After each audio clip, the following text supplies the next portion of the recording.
Bonjour à tous, bon réveil, merci d'avoir choisi i24 News pour vous informer. Nous sommes le lundi 9 juin, c'est le morning, on est ensemble et en direct pendant 2 heures depuis Tel Aviv. Notre invité ce matin, c'est Eli Barnavi. Bonjour, merci d'être avec nous pour l'heure. On démarre avec les grands titres à la une de la presse arabe et israélienne.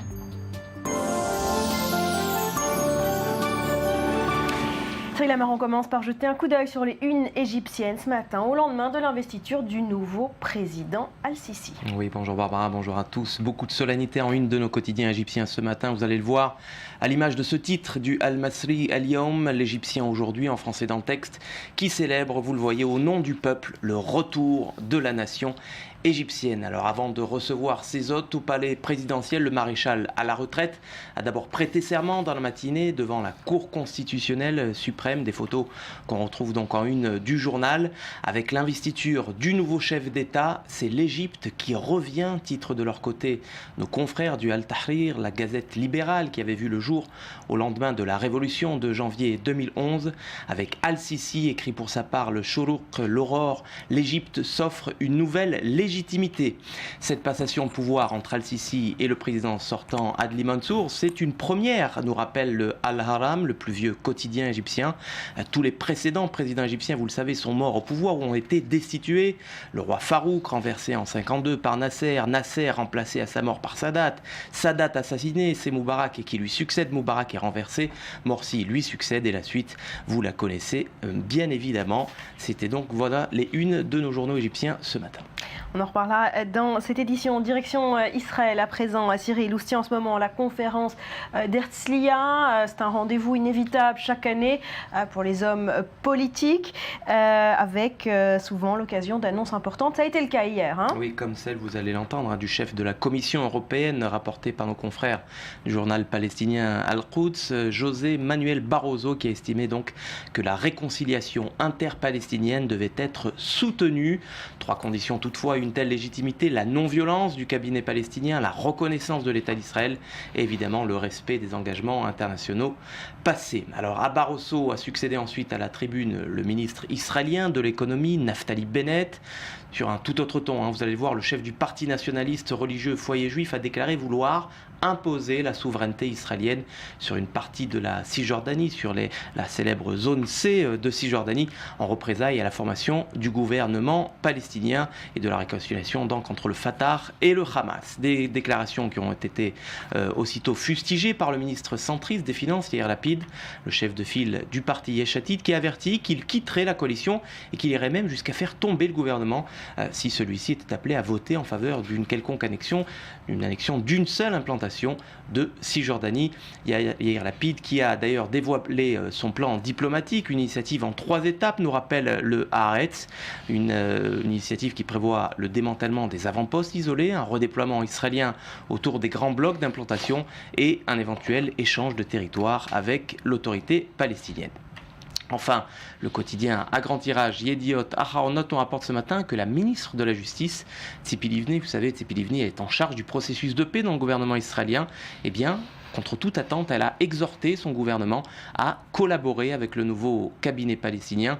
Il nous faut, a-t-elle dit, promouvoir le processus de paix avec l'OLP de Mahmoud Abbas, sans tenir compte donc de la participation du Hamas au nouveau cabinet palestinien. Vous êtes d'accord, Eli Barnavi, avec ce que propose Tzipi Livni ? Oui, bien sûr, je suis d'accord. Je pense qu'il faut négocier avec le gouvernement qu'il y a. De toute façon, les Palestiniens ne s'inquiètent pas trop du gouvernement que nous avons. Je suppose qu'ils auraient des choses à dire aussi. Surtout que ce gouvernement est un gouvernement de technocrates et que depuis le temps que nous disons qu'on ne peut pas faire la paix avec une partie du peuple palestinien, maintenant qu'ils sont ensemble dans le gouvernement, je ne sais même pas s'il tiendra le coup, vous savez, ça reste encore à voir. C'est une réconciliation qui est loin d'être accomplie, mais en fait, c'est ce qui se passe de tous côtés, il faut en tenir compte. Évidemment, je suis d'accord. Mais ça ne suffit pas, sans doute. Proposition de Naftali Bennett, fustigée par Yair Lapid, est-ce que vous pensez que ce gouvernement pourrait annexer unilatéralement des localités de Cisjordanie ? Non, personne ne fera ça. Ce sont des gesticulations sans importance. Vous n'imaginez pas le Premier ministre faire cela, c'est impensable. Et d'ailleurs, il n'a pas la majorité au cabinet. Donc c'est une manière de se repositionner comme le chef de file de la droite. Tout ça n'a aucune importance, hélas. Restez avec nous, Elie Barnavi, puisqu'on va reparler de cette rencontre qui figure évidemment dans les journaux ce matin. Rencontre historique au Vatican hier entre le président palestinien et le président israélien. Oui, shalom, pace, salam, décliné en hébreu, en italien ou encore en arabe. Le mot paix a été prononcé hier par un catholique, un juif et un musulman. À l'invitation du souverain pontife François, c'est donc Mahmoud Abbas et Shimon Peres qui se sont retrouvés hier à Rome, au Vatican, pour prier pour la paix, nous dit Yediot Ahronot, sur la pelouse de la résidence Sainte-Marthe au Vatican. Le président israélien s'est prononcé pour une paix entre égaux, nous dit le Jérusalem Post ce matin. C'est en notre pouvoir d'apporter la paix à nos enfants. C'est notre sainte mission de parents, a souligné le prix Nobel de la paix israélien. Alors, discours plus politique pour Mahmoud Abbas. Seigneur, a-t-il exhorté, apporte une paix globale et juste pour notre pays et notre région. Nous voulons la paix pour nous et nos voisins. Une cérémonie clôturée par la plantation d'un olivier, comme vous le voyez sur cette image, que l'on doit ce matin au photographe de l'agence de presse palestinienne Wafa, les germes de la paix plantés au Vatican. Un geste historique et inédit donc à l'initiative du pape François. Merci Cyril, on en reparle dans un instant avec vous, Elie Barnavi. Pour l'heure, les grands titres de cette matinée.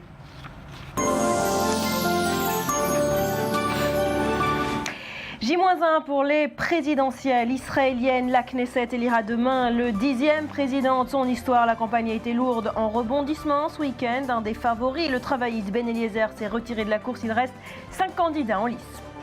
Et puis c'est l'image du week-end. Le président palestinien et israélien réunis hier soir dans une prière pour la paix au Vatican, réunis autour du pape François. Shimon Peres et Mahmoud Abbas ont invoqué ensemble la paix au Proche-Orient.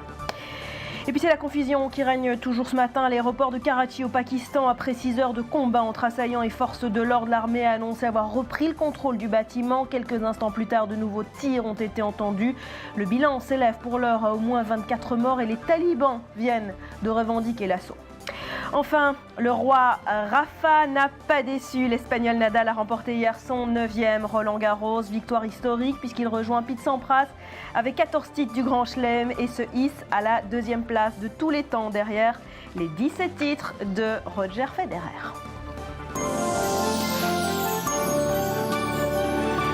Elie Barnavi, pour ceux qui ne vous connaissent pas, vous êtes historien, diplomate, notamment ambassadeur d'Israël en France. Alors cette image est forte en symbole, les deux présidents israéliens et palestiniens réunis au Vatican pour une prière pour la paix. Avec cette invitation, qu'a voulu obtenir le pape? Eh bien, est-ce que la paix a gagné 1 centimètre depuis... Non, vous savez, les symboles valent ce qu'ils valent. Mais s'il ne débouche pas sur du politique, là encore, c'est de la gesticulation. Je n'ai pas eu le temps, avant de venir ici, je voulais compter le nombre de fois où Shimon Peres et Mahmoud Abbas se sont rencontrés depuis que nous négocions la paix. Je n'ai pas eu le temps, vous ferez le comptage, des dizaines de fois. Ça fait 21 ans qu'on négocie, officiellement. On a déjà négocié un peu avant. Et nous n'avons pas bougé de millimètre. Et du coup, on prie au Vatican autour du pape François. On peut trouver ça beau, moi je trouve ça pathétique. C'est une invitation que le pape n'aurait pas dû lancer? Bon, pourquoi pas? On n'a rien perdu, ce sont des belles images. Pérez termine en beauté son mandat. On peut difficilement imaginer mieux qu'une rencontre pour la paix autour du pape. C'est une manière de signifier aussi au Premier ministre qu'il a été abusé pendant des années. Il lui a fait croire que quelque chose allait se passer. Finalement, il ne s'est rien passé. C'est une espèce de flèche du part, si vous voulez, avant de quitter. Pour la diplomatie, ça veut dire, comme l'expression le dit, il ne nous reste plus qu'à prier, il n'y a plus beaucoup d'espoir. Oui, mais enfin, un échec, comme on n'attend pas grand-chose, ce n'est pas un échec, c'est un geste. Le pape est dans son rôle, on prie ensemble, avec deux vieux mécréants qui sont autour de lui. Tout ça ne nous avance pas. C'est que je trouve douloureux, si vous voulez, parce que le pape est dans son rôle, et à un sens, eux aussi. Ce que je trouve douloureux, c'est que nous ayons besoin maintenant d'aller prier au Vatican pour donner un peu de cœur au ventre à un processus qui est là depuis 21 ans et dont tout le monde sait comment il doit se terminer. C'est ça qui est extraordinaire. Vous savez, tous les modèles existent, ils sont là sur l'étagère, il suffit de tendre la main. On a négocié dans le moindre détail. Alors qu'est-ce qui bloque d'après vous, Elie Bernabei? La volonté politique, c'est ça qui bloque. C'est le fait de se dire, oui, voilà nous savons ce qu'il faut faire et nous voulons le faire. Et tant que cette volonté politique n'existera pas, ce n'est pas une prière au Vatican qui va nous sauver. Quand même, Binyamin Netanyahou dit hier, cela fait 2000 ans que nous prions pour la paix, c'est ce que nous souhaitons pour notre région. C'est du cynisme politique?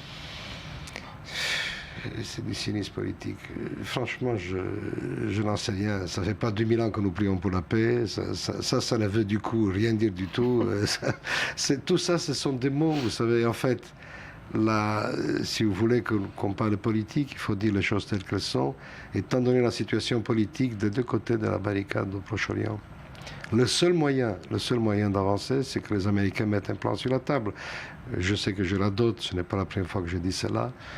Au moment où Kerry est arrivé dans la région avec sa nouvelle initiative, j'ai dit dans ce studio même, s'il ne met pas un plan sur la table, s'il ne dit pas, voilà, messieurs, c'est à prendre ou à laisser, et il vaut mieux pour tout le monde que vous Qu'est-ce qui en a empêché John Kerry de faire ça?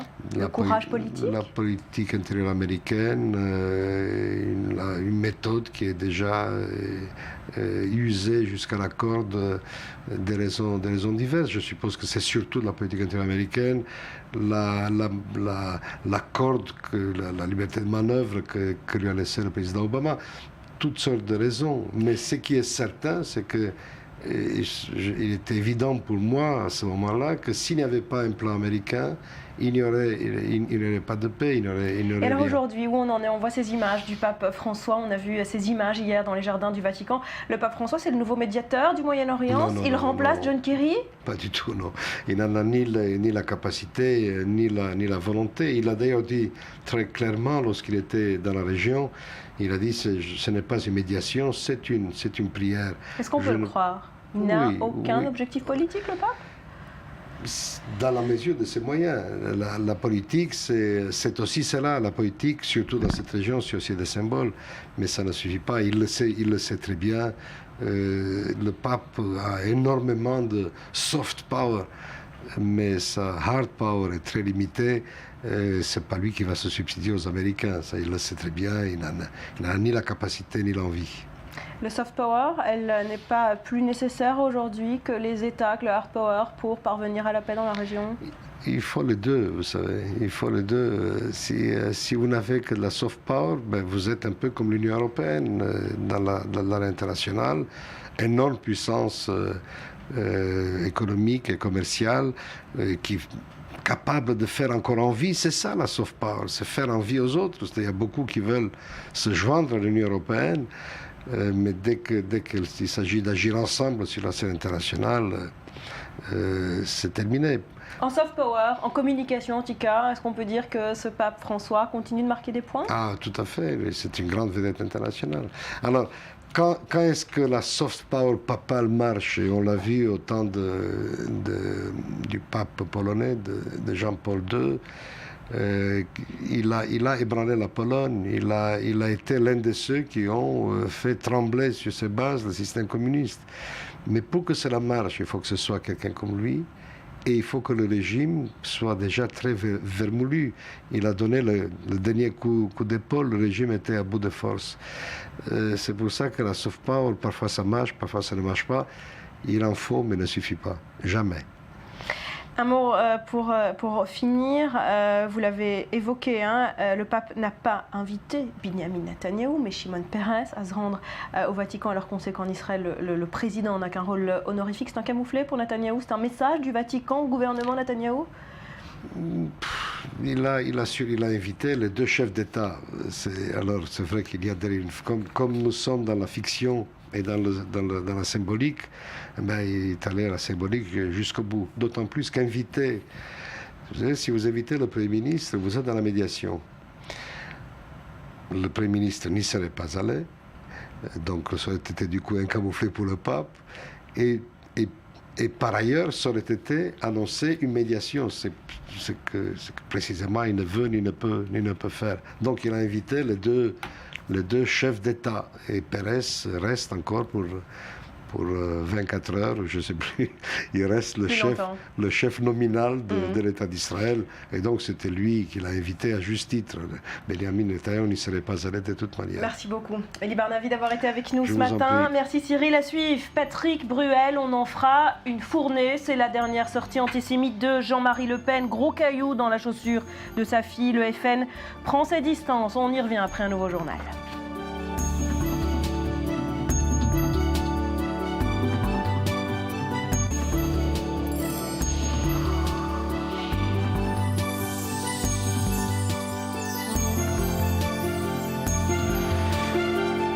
On est de retour sur le plateau du Morning. Merci d'être avec nous. On continue de parler de cette rencontre historique hier soir au Vatican. Sur l'invitation du pape François, les présidents israéliens et palestiniens se sont rendus au Saint-Siège pour une prière commune pour la paix. Dans la région, on retrouve notre envoyé spécial sur place, Léa Berdugo. Bonjour. Comment est-ce que la cérémonie a été accueillie sur place ?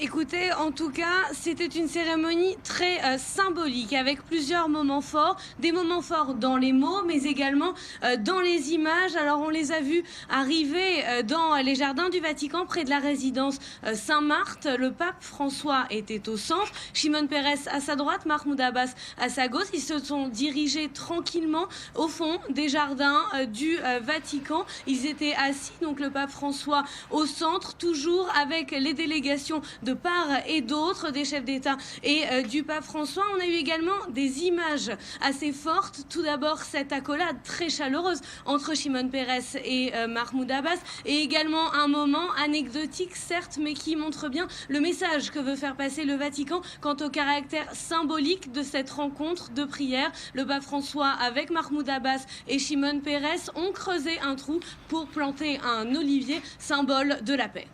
Voilà, une rencontre riche en symboles, l'aspect religieux. Les prières ont été sélectionnées avec soin par le Vatican. Léa, le Saint-Siège a voulu, comme promis, éviter tout aspect politique à cette rencontre.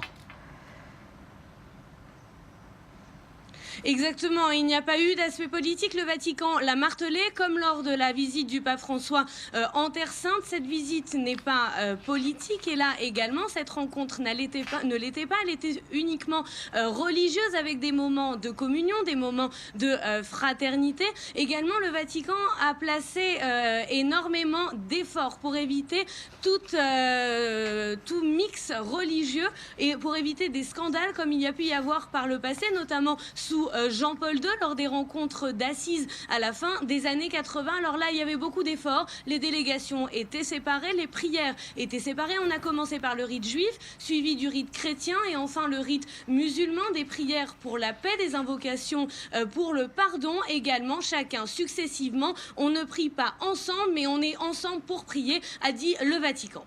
Alors pour finir, du côté cette fois des discours des deux présidents, est-ce que Léa, la volonté de consensus a été la même pour Mahmoud Abbas et pour Shimon Peres, ou l'un d'entre eux a peut-être été plus revendicatif que l'autre ? Écoutez, peut-être qu'on l'a senti dans quelques mots. En tout cas, le résultat final était le même. Le consensus était bien là. On a entendu les mots de paix, les mots de communion, les mots de fraternité, d'unité, on l'a dit. C'était une initiative qui allait au-delà de la politique, on le sait. C'est plus un événement symbolique, un événement qui va rentrer dans le cadre du processus de paix. Les contextes sont difficiles d'un côté comme de l'autre. Shimon Peres a beaucoup parlé de paix, il a parlé du mot shalom et de la racine commune avec le mot Jérusalem. On a vu une volonté de fraternité, en tout cas une volonté de mettre en avant cette image de la part du Vatican, mais également des deux chefs d'État. Léa Berdugo depuis le Vatican à Rome, merci beaucoup d'avoir été avec nous ce matin.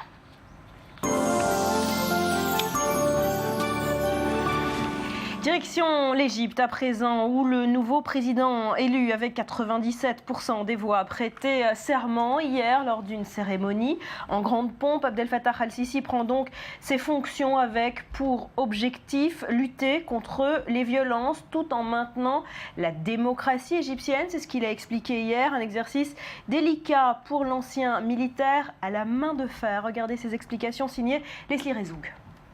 Voici donc, sans surprise, le nouveau président égyptien. Et la victoire d'Abdel Fattah al-Sisi a révélé la ferveur d'un grand nombre de ses partisans. L'ancien maréchal bénéficie d'un véritable culte de la personnalité. Je félicite Monsieur le Président pour sa prestation de serment aujourd'hui. Que Dieu fasse que ce soit une bonne année pour tous les Égyptiens. Et j'espère que Dieu nous épargnera une nouvelle crise. Si Dieu le veut, nous serons bientôt la lumière de la civilisation. Abdel Fattah al-Sisi qui a juré ce dimanche devant les juges de la Cour suprême de préserver le système démocratique en Égypte. Je jure au nom de Dieu Tout-Puissant de respecter la loi, la Constitution, le système démocratique, de respecter et de prendre soin des intérêts du peuple et de préserver l'indépendance de la nation et son intégrité territoriale. Une déclaration d'intention qui peine toutefois à convaincre ses opposants. Depuis un an, l'ex-chef de l'armée n'a pas hésité à réprimer durement toute insurrection, qu'elle provienne des islamistes des frères musulmans, partisans du président déchu Mohamed Morsi, ou de l'opposition libérale et laïque qui avait manifesté pendant de longs mois place Tahrir. Malgré tout, Abdel Fattah al-Sisi continue de jouir du soutien de l'Occident. Le but pour les États-Unis et les pays européens, maintenir des relations acceptables avec le pays le plus peuplé du monde arabe. Le Premier ministre israélien Benjamin Netanyahou a lui-même félicité Abdel Fattah al-Sisi pour sa victoire. Ce dernier a déjà apporté son soutien au gouvernement d'unité nationale palestinien qui réunit le Hamas et le Fatah. Premier geste d'importance, il a fait part de son intention d'ouvrir en permanence le passage de Rafah qui relie l'Égypte à la bande de Gaza. Bonjour Zvi Mazel, ancien ambassadeur d'Israël en Égypte. Merci d'être avec nous ce matin. Alors lors de la cérémonie d'intronisation, hier, le président al-Sisi a répété qu'il veut préserver la démocratie dans son pays. Est-ce que c'est vraiment sa priorité numéro 1 ? Et c'est pas la priorité numéro 1, mais au moins il dit ce qu'il faut faire dans l'avenir et aussi pour faire signe aux puissances occidentales qui font pression sur lui en ce qui concerne la démocratie. De toute façon, écoutez, après la révolution, après 3 ans d'années de révolution, on ne peut pas ignorer la démocratie. La démocratie se trouve sur l'ordre du jour. Je crois qu'il a bien fait de le dire et de le répéter. Mais on va voir comment il va le faire, parce que ce ne sera pas facile. Mais sa priorité numéro 1, Zvi Mazel, c'est quoi ? La priorité, c'est l'économie, il n'y a pas de doute. Mais en même temps, il doit s'occuper du problème de sécurité, de terrorisme. Donc il y a beaucoup de travail devant nous. Il n'y a pas de doute, encore une fois, c'est là l'économie. Écoutez, actuellement, l'Égypte donne des subventions pour l'énergie, pour le carburant et pour le gaz, 20 milliards de dollars par an. 20 milliards de dollars par an. C'est inimaginable. On doit tout refaire dans l'économie. Il a besoin de technologies, des investissements d'Occident. Il a beaucoup de travail. Écoutez, probablement, c'est un homme courageant qui a pris sur lui de faire tout cela. Mais en même temps, il y a aussi la sécurité, parce que si les frères musulmans, leurs partenaires djihadistes continuent à faire des attentats, ça va déranger les projets économiques. Donc c'est compliqué, c'est complexe, mais Sisi a pris une décision d'aller de l'avant. Alors Zvi Mazel, on a vu hier beaucoup de leaders du monde arabe présents. Ils ont répondu à l'invitation du nouveau président. Comment est-il accueilli dans le monde arabe ? Est-ce que l'Égypte pourrait retrouver sa place ? Écoutez, le monde arabe a été représenté d'une façon relativement convenable. Et bien sûr, il y a eu tout d'abord les représentants des pays du Golfe qui soutiennent Abdel Fattah el-Sisi. Mais généralement parlant, le monde, surtout le monde occidental, a toujours ses réservations par rapport à Sisi.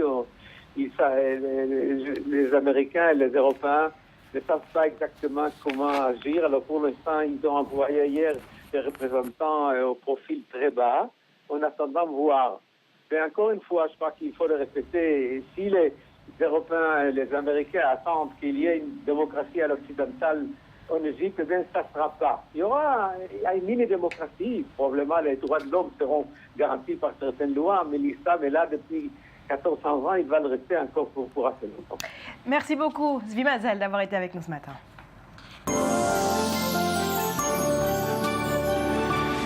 Lundi 9 juin, voici les grands titres à la une de l'actualité ce matin. J-1 pour les présidentielles israéliennes. La Knesset élira demain le 10e président de son histoire. La campagne a été lourde en rebondissements. Ce week-end, un des favoris, le travailliste Ben Eliezer, s'est retiré de la course. Il reste 5 candidats en lice. Et puis on l'a dit, c'est l'image du week-end. Les présidents palestiniens et israéliens réunis hier soir dans une prière pour la paix au Vatican autour du pape François. Shimon Peres et Mahmoud Abbas ont invoqué ensemble la paix au Proche-Orient.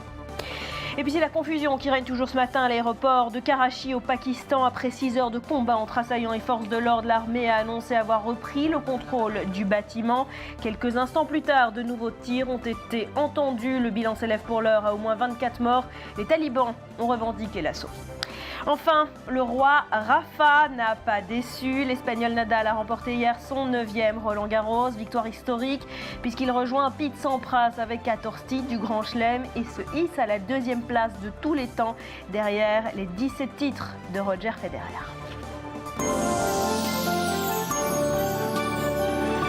L'actu internationale à présent, en quelques clics, c'est avec vous, Betsabé, bonjour. Bonjour Barbara. Et on commence ce matin par cette nouvelle sortie antisémite de Jean-Marie Le Pen. Oui, on fera une fournée, eh bien oui, une fournée la prochaine fois, a-t-il dit en parlant de Patrick Bruel, chanteur de confession juive, qui compte boycotter les villes où un maire FN a été élu. Rien ne vaut les propos bruts tels qu'ils sont sortis de la bouche de Jean-Marie Le Pen. Vous allez le voir comment le président d'honneur du FN est satisfait de sa boutade. On écoute. J'ai juré, après la victoire du Front National, en cas de victoire du Front National, de prendre leur clic et leur claque et de quitter la France. Apparemment, c'est toujours pas fait. Ah oui, c'est M. Noah, ça. Oui. M. Noah a dit qu'il s'était engagé à ne plus chanter en France si le Front National arrivait en tête de l'élection. Cochon qui s'en dédie. Et M. Bruel aussi. Ah oui, ça ne m'étonne pas. Oui, voilà. Écoutez, on fera une fournée la prochaine fois. Voilà, alors, des déclarations faites dans une vidéo bien vite disparue du site du parti d'extrême droite, mais la presse est là, une fois de plus, pour s'en faire l'écho. Prenez le Figaro, par exemple, qui nous explique que la sortie de Jean-Marie Le Pen consterne jusqu'au Front National. Le Figaro qui nous dresse une liste de réactions, alors celle de Patrick Bruel, bien sûr, qui n'est pas atteinte, il dit, par les délires et les provocations de cet individu, mais est triste pour la mémoire de 6 millions de gens. Réaction de Jean-Marie Le Pen, il se défend de tout dérapage antisémite, mais ce qui n'aide pas à sa défense, eh bien, on le sait, Jean-Marie Le Pen n'en est pas à son premier dérapage verbal. On se souvient notamment que le fondateur du Front National avait qualifié les chambres à gaz nazies de détail de l'histoire. Pas facile donc pour le président d'honneur du FN de démontrer ô combien ces déclarations étaient innocentes, d'autant plus qu'elles n'a plus de sens si on enlève toute connotation, bien sûr. Alors, pas facile non plus pour sa fille Marine, l'actuelle présidente du Front National, qui se bat depuis des années justement pour tenter d'enlever au parti la dite connotation antisémite. Son papa a réussi donc à lui enlever jusqu'à un sourire pourtant bien accroché depuis les élections européennes. Marine Le Pen a condamné, je cite, la faute politique de son père, comme le relève le Nouvel Obs. Une condamnation bien vite modérée, cela dit, puisqu'elle s'est malgré tout dite convaincue que ce n'est pas la blague qui est malveillante, mais son interprétation. Donc autant dire qu'en fait, c'est les médias qui voient tout mal. Évidemment. Comme d'habitude. Comme d'habitude.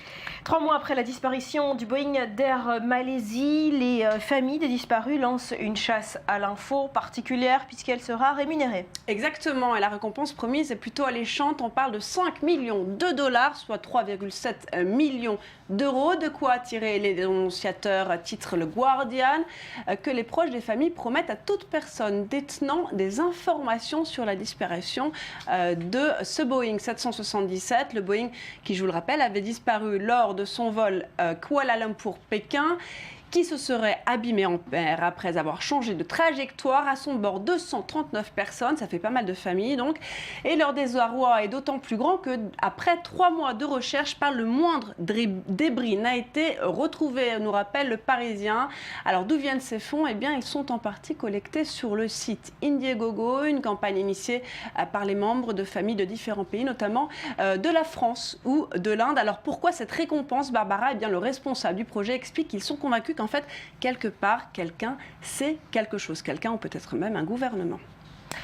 Et dans le reste de l'actu internationale que vous relevez ce matin, direction le Moyen-Orient avec un service militaire obligatoire aux Émirats Arabes Unis à compter de l'année prochaine. Pourquoi? Il se passe quoi aux Émirats Arabes Unis? Il ne se passe pas grand-chose.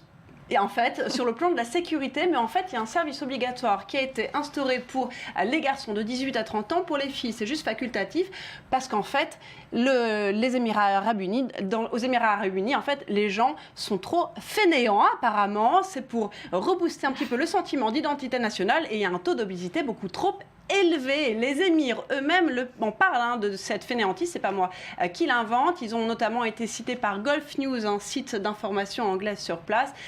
Tout ça, c'est fait pour occuper en fait une jeunesse dorée. À retenir quand même que le Qatar s'y était mis aussi en marche derrière. Bon. Que se passe-t-il dans la région? Comme une autre.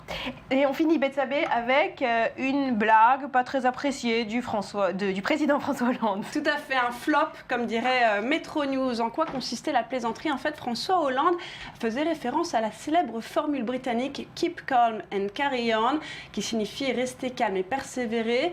Alors, il a lancé « Je n'ose en faire ma devise » avec un petit clin d'œil pointé vers la reine Elisabeth II. Problème, celle-ci s'était en fait assoupie, ce que n'a pas relevé le média, mais moi pour avoir visionné la vidéo, je vous le dis. Donc elle n'a pas réagi. Pour sa défense, elle a 88 ans. Elle a rigolé, elle a souri quand elle a compris que l'auditoire s'était mis à rire. C'est pas une mauvaise blague. Merci beaucoup Betsabé. À suivre dans le Morning en Israël, la présidentielle aura lieu demain. Ce week-end, la campagne a battu tous les records de manigance politique.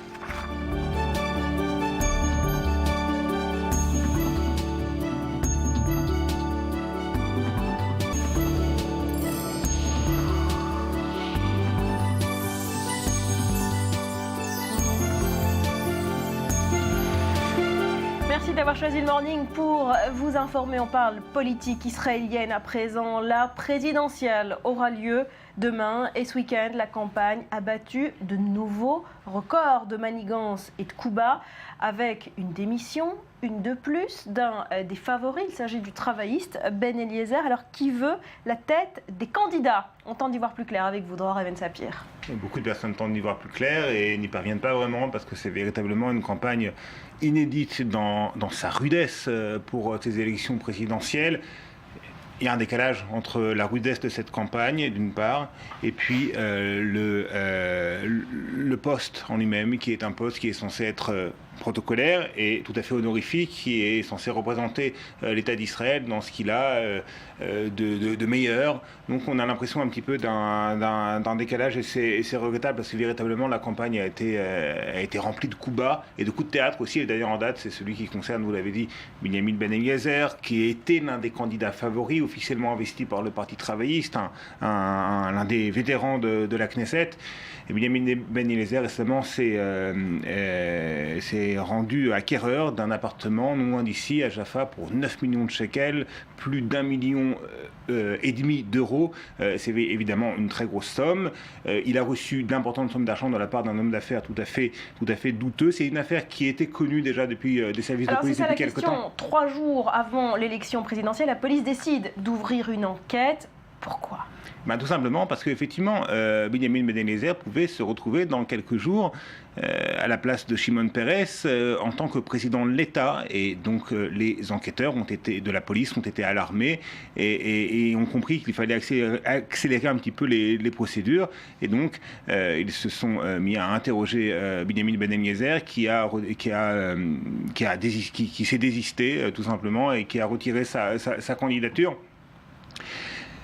Cette campagne électorale, Barbara, a été émaillée encore une fois de cas de ce genre. On se souvient de Sylvain Shalom qui a été soupçonné d'harcèlement sexuel sur l'une de ses secrétaires pour une affaire qui remonte il y a 15 ans et une affaire qui a rejailli justement quelques semaines avant la campagne alors qu'on disait qu'il était intéressé par prendre la succession de Shimon Peres à la présidence de l'État. Il s'est lui aussi retiré de la course. Ça fait beaucoup de suspicions, ça fait beaucoup d'affaires, ça fait beaucoup de démissions. Est-ce qu'il y a quelqu'un qui vise comme ça la tête des candidats ? Oui, c'est bien possible. Et on sait que des détectives privés ont été engagés pour fouiller dans le passé de chacun des candidats. Parfois, ils ont trouvé des choses véritablement inquiétantes, comme cette affaire de soupçon d'harcèlement sexuel et cette affaire de soupçon de versement de pots de vin, parce que c'est de cela dont il s'agit concernant Benyamin Ben Eliezer. Parfois, ils sont parvenus à déterrer des petites choses un petit peu moins conséquentes. Mais il y a quelqu'un, effectivement, qui, peut-être l'un des candidats ou l'une des candidates, peut-être une autre personnalité dans la classe politique israélienne, qui est allée, encore une fois, jusqu'à verser d'importantes sommes d'argent à des détectives privés pour discréditer un certain nombre de candidats. Qui va tirer les fruits politiques de cette démission de Ben Eliezer ? En clair, qui va récolter les voix qui lui étaient promises ? C'est très compliqué parce que, vous savez, habituellement, dans ces campagnes électorales pour la présidence de l'État, on a 2 candidats. Il y a 7 ans, on en a eu 3. Shimon Peres qui a été élu, Reuven Rivlin qui se représente et aussi, on a un petit peu oublié, Colette Avital qui s'était présentée. Là, maintenant, on a 5 candidats. Et c'est encore moins... voilà, on peut les voir à l'écran. Et c'est encore moins qu'auparavant une élection droite contre gauche ou majorité contre opposition, parce que Reuven Rivlin, qui est du Likoud, eh bien on sait qu'il va obtenir des voix de députés de gauche, voire même de députés d'extrême gauche ou de députés arabes, et aussi de députés d'extrême droite. Il n'a pas reçu le soutien officiel de son parti. Il a reçu le soutien officiel de son parti, mais ça ne signifie pas, Barbara, que dans le secret de l'isoloir, tous les députés Likoud vont forcément voter pour Reuven Rivlin. Il y a un député Likoud qu'on connaît bien qui s'appelle Benyamin Netanyahu, les membres de la Knesset. Il a appelé à voter pour Reuven Rivlin, mais est-ce qu'il va le faire dans le secret de l'isoloir ? Probablement pas, Barbara. Donc les choses sont très complexes et cette campagne est véritablement inédite dans sa complexité, encore une fois, dans sa rudesse. Alors, est-ce qu'on peut dire un mot quand même ? On peut se risquer à certains pronostic ? Alors peut-être qu'avant de se risquer un pronostic, effectivement, le risque est grand. On va présenter rapidement peut-être les 5 candidats qui restent en liste. On va commencer avec le favori, Reuven Rivlin. Non, là c'est Dalia Itzik, mais Reuven Rivlin, on va peut-être voir son portrait tout de suite. Il arrive. Voilà, allez-y, présentez-le nous. Voilà, Reuven Rivlin, c'est l'ancien président de la Knesset, il est député Likoud. Il a, je crois, environ 74 ans. Et pour l'anecdote, il est végétarien depuis son adolescence et effectivement c'est l'un des grands favoris. Le voilà. Dalia Itzik, dont on a vu la photo s'afficher tout à l'heure, et on va peut-être la revoir. Dalia Itzik a elle aussi été présidente de la Knesset il y a quelques années. Elle est née, elle a été présidente de l'État par intérim lorsque Moshe Katsav commençait à être inquiété par ses affaires d'harcèlement sexuel, de soupçons de viol. 61 ans, née à Jérusalem dans une famille religieuse.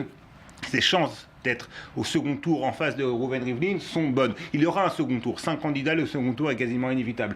On passe maintenant à Meir Shitrit. C'est Meir Shitrit qui est député du parti Atnoa, parti de centre-gauche dirigé par Tzipi Livni, ancien ministre, l'un des vétérans de la Knesset. Meir Shitrit a peu de chance d'être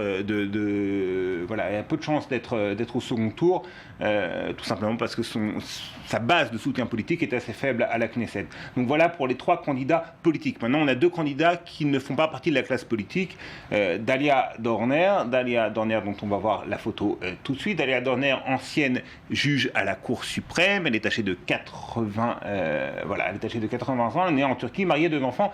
Ses chances d'être au second tour sont assez bonnes, moins bonnes que celles de Dalia Itzig en face de Reuven Rivlin, mais tout de même, puisque depuis le retrait de Binyamin Ben Eliezer, eh bien, plusieurs députés de gauche sont assez séduits par un vote d'Alia Dorner. Vous savez que Dalia Dorner était membre de la Cour suprême et que la Cour suprême, pour un certain nombre de députés de gauche ou de gauche libérale, eh bien, c'est l'un des garants de la démocratie israélienne. Et puis, Dan Shechtman, ancien prix Nobel de chimie, lui aussi ne fait pas partie de la classe politique, il a 73 ans. Ses chances d'être au second tour, Barbara, sont très faibles. On a l'impression qu'il mène une non-campagne. Il y a quelques jours, il était en Chine pour un colloque scientifique. On a un petit peu l'impression qu'il prend les députés de haut et que véritablement, c'est le cas typique du non-politicien qui a bien du mal à se faire à la politique. Un pronostic quand même ? Allez-y, rapidement. Il y aura un second tour. Reuven Rivlin, quasiment certain d'être au second tour. Il sera en face probablement de Dalia. De Dalia. Dorner ou Itzig, ça on ne sait pas. Voilà, Dorner ou Itzig, exactement. On en saura plus probablement Itzig quand même. Demain, en tout cas. Merci beaucoup. Dror, restez avec nous, puisqu'on continue de parler de politique israélienne avec cette petite révolution amorcée hier par la Knesset. Les députés israéliens ont adopté un projet de loi qui bloque toute future libération de terroristes palestiniens après l'échec des négociations de paix et la libération de 78 détenus avec du sang sur les mains. Eh bien, l'aile droite du gouvernement a dit stop. Binyamin Netanyahou a appelé son parti à voter pour. Regardez. C'est la crainte à Jérusalem. Le Premier ministre Benyamin Netanyahou a lancé un avertissement sans équivoque ce dimanche, alors que la communauté internationale exprime son soutien au nouveau gouvernement palestinien. Ce week-end, les dirigeants du Hamas ont à nouveau déclaré leurs intentions d'anéantir l'État d'Israël. Ceux qui pensent que cette union pourrait modérer le Hamas se trompent. Malgré ce rapprochement, les dirigeants du Hamas ont à maintes reprises défié l'Occident en réaffirmant leur engagement pour la violence. Nous pensons que la voie des négociations et des pourparlers de paix ont atteint une impasse. Avec l'aide d'Allah, le libérateur de Gaza pourra libérer Jérusalem, la Cisjordanie et le reste de la Palestine. Netanyahou a donc appelé la communauté internationale à faire pression sur le président Mahmoud Abbas afin que celui-ci fasse marche arrière. Ce dimanche, le Conseil des ministres s'est réuni avec un emploi du temps chargé. Au programme, un projet de loi controversé qui permettrait aux juges de révoquer la grâce présidentielle accordée aux terroristes. Une mesure qui pourrait empêcher de futurs échanges de prisonniers. Naftali Bennett, ministre de l'économie et chef du foyer juif, a déclaré que cette loi mettrait fin à ce qu'il appelle la distribution de billets de sortie de prison aux assassins. Cette loi est nécessaire. Pendant 35 ans, tous les gouvernements israéliens ont relâché des meurtriers terroristes. Nous changeons de cap. Ce n'est qu'une simple législation, mais c'est un grand pas pour la guerre contre le terrorisme. La commission des lois a quant à elle examiné un projet de loi fondamental visant à ancrer le caractère juif de l'État d'Israël. L'État d'Israël est le foyer national du peuple juif où il réalise son aspiration à disposer de lui-même conformément à son héritage culturel et historique. L'échec des négociations de paix et l'union Fatah-Hamas semble avoir suscité un élan d'introspection à Jérusalem. La perspective d'un État palestinien fait désormais place au débat sur la nature de l'État hébreu. Dror, une réaction sur ce qu'on vient de voir, à droite toute ? En quelque sorte, bon, il y a deux projets de loi dont il est question. Celui sur les prisonniers, sur les terroristes palestiniens qui sont emprisonnés en Israël et qu'il ne sera plus possible de gracier et donc de libérer dans le cadre d'un éventuel échange de prisonniers. La loi est passée au Conseil interministériel des lois, mais si demain on a affaire, Barbara, à un nouveau cas Gilad Shalit, si demain un soldat ou un civil israélien ou plusieurs sont kidnappés et que les terroristes palestiniens exigent des libérations de terroristes en échange. Et qu'à nouveau, on assiste, comme pour le cas de Gilad Shalit, à une campagne publique de grande ampleur pour obtenir la libération des Israéliens kidnappés. Est-ce que véritablement le gouvernement israélien va rester ferme et va dire aux familles et à l'opinion publique non, une loi a été votée, on ne peut pas libérer à nouveau de terroristes? La question est véritablement posée, puisque Binyamin Netanyahou, dont on sait à quel point, il a d'ailleurs écrit plusieurs livres là-dessus, il a fait de la lutte contre les terrorisme l'un de ses chevaux de bataille, eh bien il a cédé et il a libéré des terroristes palestiniens en échange de la libération de Gilad Shalit. Ça, c'est un point. Maintenant, sur la loi concernant la nationalité, on y reviendra. À droite, toute oui et non, puisque le projet de loi a été modifié, et il a été adouci, notamment suite à l'intervention de Tzipi Livni qui est très impliqué maintenant dans ce projet de loi, et donc l'équilibre entre le caractère juste de l'État et le caractère démocratique de l'État, à en croire en tout cas Tzipi Livni, sera tout à fait respecté. Merci beaucoup, Dror.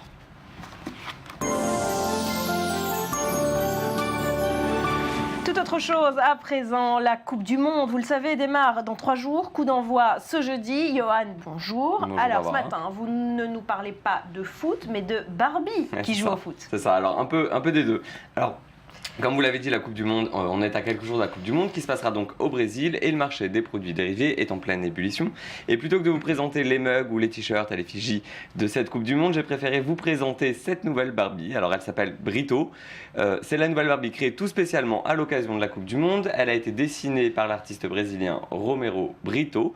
Je vous propose de l'écouter nous parler de sa petite poupée. On se retrouve juste après.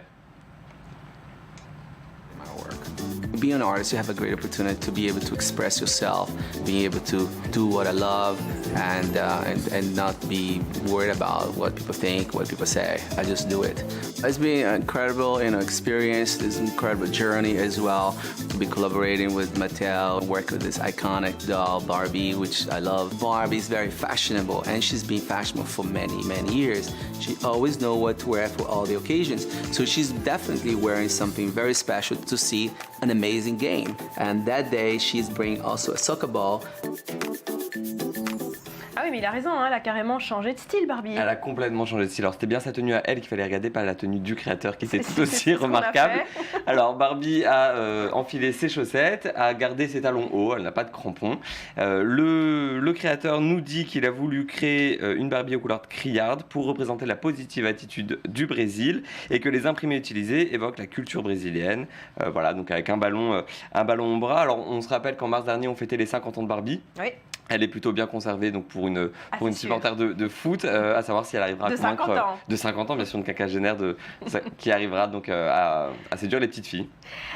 D'accord, je ne sais pas si ça séduira les petites filles, une Barbie qui joue au foot.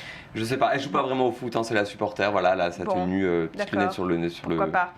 Allez, autre nouveau personnage féminin que vous nous présentez ce matin, c'est pas Barbie qui joue au foot, mais c'est Madame Lego, alors c'est Mesdames Lego, les scientifiques, exactement. Et alors c'est une véritable révolution, puisque Lego vient d'annoncer effectivement le lancement prochain d'une nouvelle série de figurines femmes scientifiques. Et c'est pas à l'occasion de la Coupe du Monde, mais à l'occasion d'une sélection d'idées faite sur la plateforme Lego Ideas. Alors Lego Ideas, c'est une plateforme où les internautes peuvent déposer des idées de nouvelles séries Lego. Appel au vote des internautes. Ici, c'est la doctoresse Hélène Kwijman qui a reçu près de 10 000 votes pour sa proposition de femme scientifique, au détriment d'idées comme la série Sherlock ou le jeu vidéo Legend of Zelda. Et on parle de quel type de profession scientifique ? On en a trois. Alors, on a la femme astronaute, la femme chimiste et la femme paléontologue. Alors, juste une information très importante donnée par Lego dans cette annonce. Le caractère sexuel de ces personnages a été très, très adouci. On n'est pas du tout dans un marketing ultra sexué, puisqu'on se rappelle qu'en 2012, Lego s'était fait taper sur les doigts avec le lancement de sa série Lego Friends, une série de Lego dédiée uniquement aux filles, avec des filles qui apprenaient à faire des cupcakes ou qui allaient faire les magasins entre copines.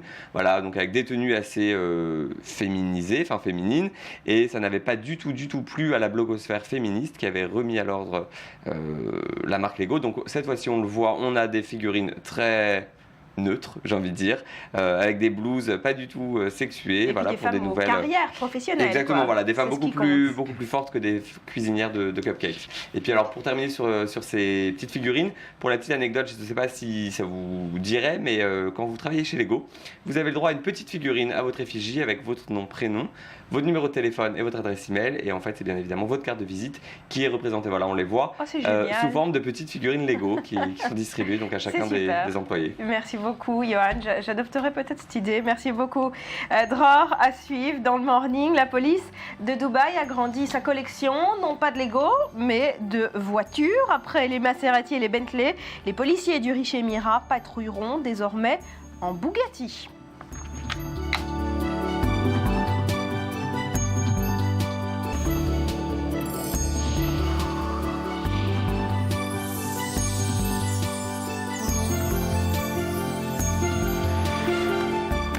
Merci d'être avec nous sur le plateau du Morning. Que se passe-t-il ce matin sur Internet? On voit ça tout de suite dans la revue du web.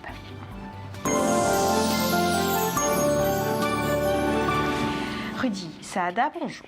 Bonjour Barbara. Alors, on commence ce matin par les réactions très fortes des internautes à cette prière pour la paix hier soir au Vatican entre les présidents israéliens et palestiniens. Oui, cette prière qu'on a pu suivre hier sur i24 News, hier soir, beaucoup suivi, commenté, notamment sur Internet et fait marquant, pas de traces à ma connaissance de critiques sur cette initiative du pape François, une initiative dont il avait lui-même fait la promotion sur son compte aux 10 millions d'abonnés, le fameux Pontifex.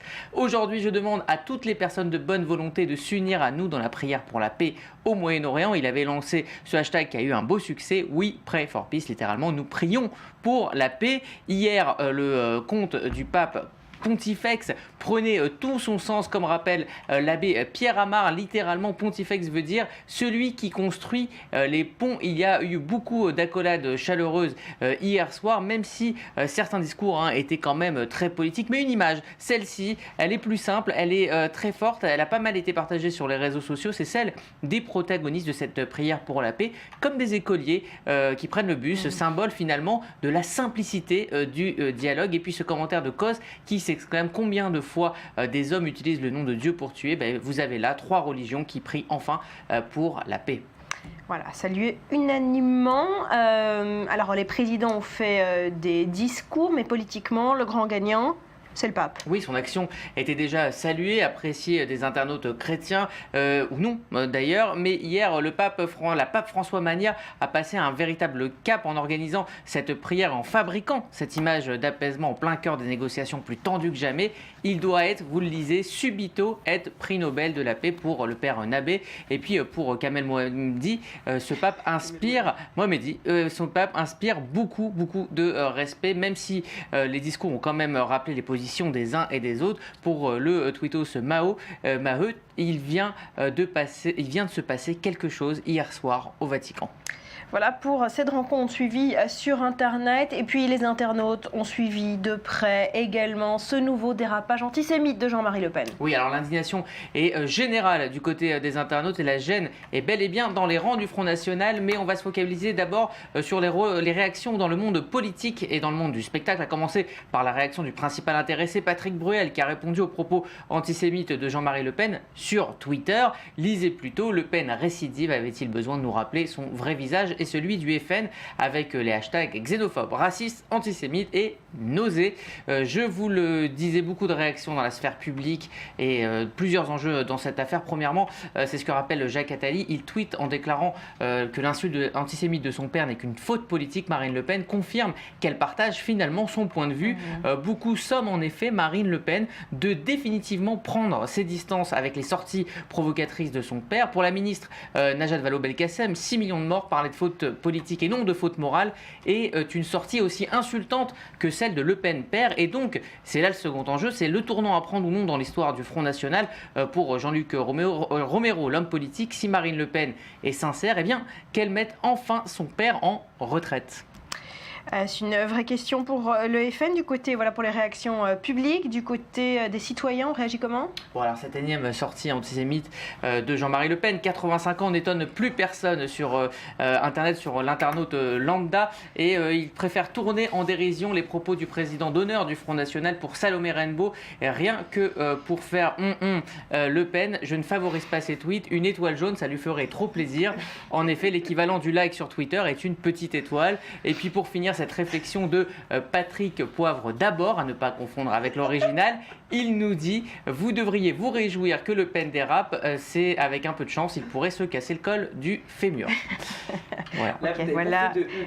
Non, d'accord. Je ferai des bips. Alors, il faut quand même souligner, Rudy, que c'est un flot de réactions et une affaire qui intervient au moment où le Time Magazine a élu Marine Le Pen la personnalité française qui obsède le plus les internautes. Les internautes du monde, parce qu'on a l'habitude du classement des personnalités les plus influentes qui est publié chaque année par le magazine Time. Eh bien, dans le but d'être plus proche de la réalité, le Time a décidé maintenant de se baser sur Internet et sur Wikipédia pour redessiner son palmarès des personnalités personnalités les plus obsédantes, je cite, dans le débat public, alors que c'est George W. Bush qui prend la tête de ce classement.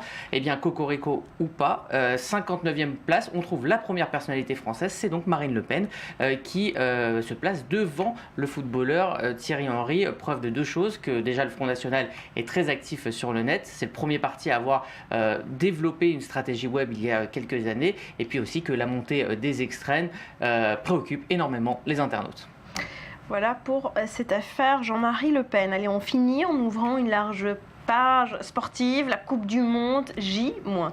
Et oui, ça va continuer avec les jours qui viennent. Je vais beaucoup vous parler de cette Coupe du Monde. Et là, je vais me transformer pour quelques instants en Cyril Amar pour vous proposer une revue de presse un petit peu particulière, celle publiée par un internaute britannique qui a imaginé que, au miracle, la sélection anglaise remportait le mondial brésilien. Alors voilà ce que donnerait la une du site de nos confrères de la BBC. D'où Jésus, l'Angleterre l'a vraiment gagné. Et à côté, vous lisez juste en dessous dans les titres, il y aura aussi, mais là c'est accessoire, une déclaration de guerre entre les États-Unis et la Russie. Alors du côté du Daily Mail, on verrait David Cameron ivre qui décide tout simplement de prendre un bon mois de congé. Quant aux journalistes du Sun, ils perdraient leur langage, ce qui ne changera pas beaucoup d'habitude. Petit tacle traditionnel pour les Froggies, pour les Français, dans le Télégraphe où l'on voit François Hollande faisant la moue, avouant au peuple anglais que, je cite, vous avez toujours été meilleur que nous. Et la meilleure une de loin, c'est celle du Times, vide, immaculé, et pour cause, lendemain de victoire, on va la voir, personne n'est venu au travail à l'aide. Votre pronostic à vous, Je pense, évidemment, le Brésil est favori. Après, il y a plusieurs bonnes équipes qui ont l'habitude de jouer ensemble, notamment l'Allemagne. Alors moi, c'est mon petit outsider à moi, c'est l'Allemagne. C'est l'Allemagne. Alors précisément, on va parler de la Seleção ce matin. La sélection brésilienne fait face à énormément de pression, évidemment, des supporters locaux. C'est comme ça, quand on organise chez soi la Coupe du Monde, pour les supporters locaux, un objectif, gagner cette Coupe du Monde. Reportage. 5 titres mondiaux, un record et une victoire l'an dernier en Coupe des Confédérations face aux Espagnols, champions du monde en titre. La Seleção ne cache pas ses ambitions pour sa deuxième Coupe du Monde à domicile. On ne va pas participer simplement pour jouer. Non, on va participer pour gagner, sur tous les aspects possibles. Scolari a déjà fait ses preuves. Il avait conduit le Brésil à son 5e titre en 2002. Autre valeur sûre de la Seleção, Neymar, sacré meilleur joueur de la Coupe des Confédérations l'an dernier. Une star entourée de joueurs chevronnés comme le capitaine du PSG, Thiago Silva, considéré par beaucoup comme le meilleur défenseur du monde. Regardez les joueurs qu'on a dans l'équipe. On a la défense la plus chère du monde. On a Maxwell avec nous et plein d'autres. Mais des joueurs sur qui va peser une énorme pression pour ce mondial joué à domicile. Une équipe qui, bien que 3e au classement FIFA derrière l'Espagne et l'Allemagne, doit déjà gérer un statut de favori numéro 1. Les futurs adversaires du Brésil misent là-dessus pour créer la surprise. Mais Marcelo, vainqueur de la Ligue des Champions avec le Real Madrid, l'assure, cette pression ne sera pas un handicap, au contraire. On sait le potentiel qu'on a. On connaît nos objectifs. Donc cette pression qu'on a est même une bonne pression, parce qu'on reste alerte. Pour la Seleção, tout autre résultat que le titre de champion du monde serait un fiasco. Elle a en effet une grande revanche à prendre sur l'histoire, effacer à jamais ce qui est resté comme un traumatisme national, sa défaite lors de la finale en 1950 à domicile face à l'Uruguay. Rudy, ce qui vous frappe, c'est les coupes de cheveux. Oui, ça va être une Coupe du Monde capillaire quand même. Là, on voit déjà. Et qui est jaloux. Qui arrive en tête. Faire la crête. Neymar est pas mal avec sa crête. Mais en équipe de France, c'est pas mal non plus. On continuera évidemment de commenter très professionnellement cette Coupe du Monde. Restez avec nous. Et les coupes de cheveux, évidemment. Pour l'heure, le rappel des grands titres de cette matinée.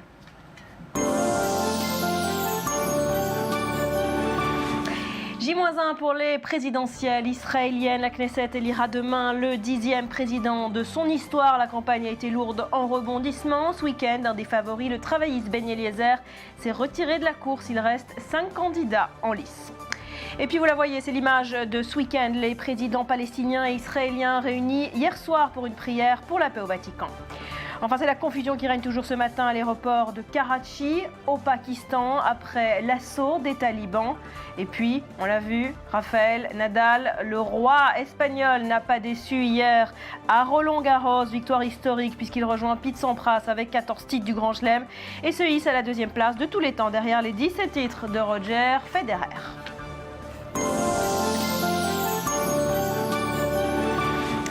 Les petites infos qui rendent l'actualité croustillante, c'est avec vous, Virginie, et c'est tous les matins. On commence ce matin par la police de Dubaï qui continue de faire des jaloux. Alors on le sait, la police de Dubaï, Rudy le sait aussi certainement, s'est déjà offerte un garage de luxe et elle vient d'ajouter un petit bijou à sa collection, de quoi rendre jaloux tous les policiers du monde et même Rudy. Alors on connaissait les Mercedes, Bugatti ou encore Aston Martin, on en avait déjà entendu parler, mais le dernier bébé que s'est offerte la police, eh bien c'est l'italienne, la Bugatti Veyron, un bolide d'une valeur de 1,6 million d'euros, tout aussi rapide que les autres. Je vous propose tout de suite de la regarder. With its shining skyscrapers jutting out of the desert, Dubai has become a symbol of excess in the Middle East. When it comes to money, people have it here, and they like to show it. And if you're a police officer looking after a city fixated on wealth and image, you're going to have to do it in style.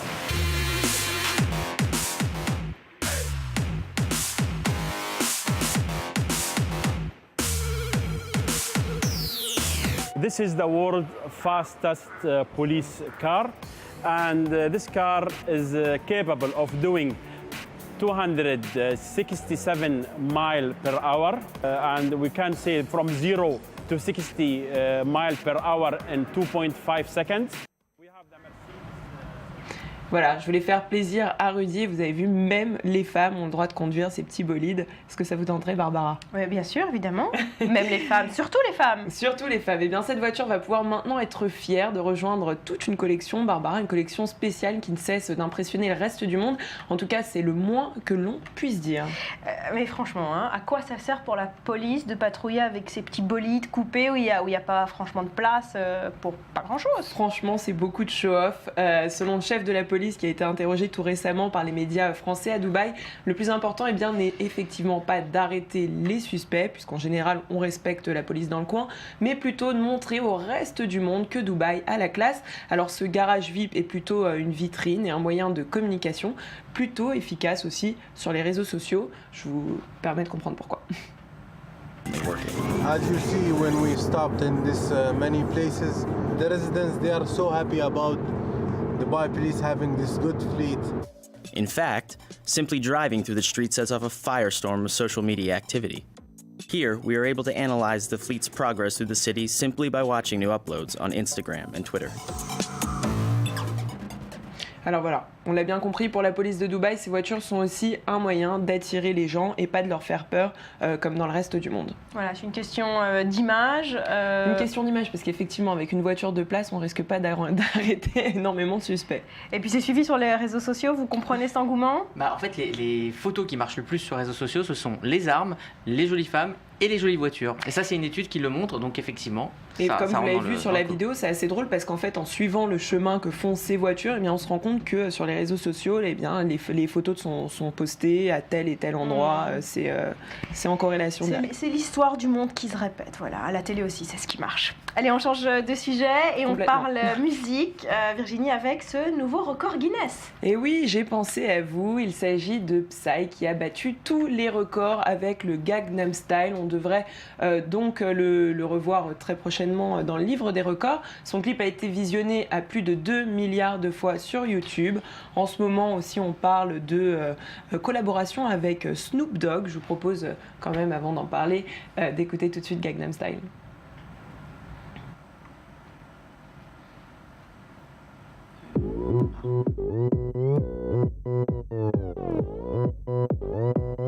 오빤 Gangnam Style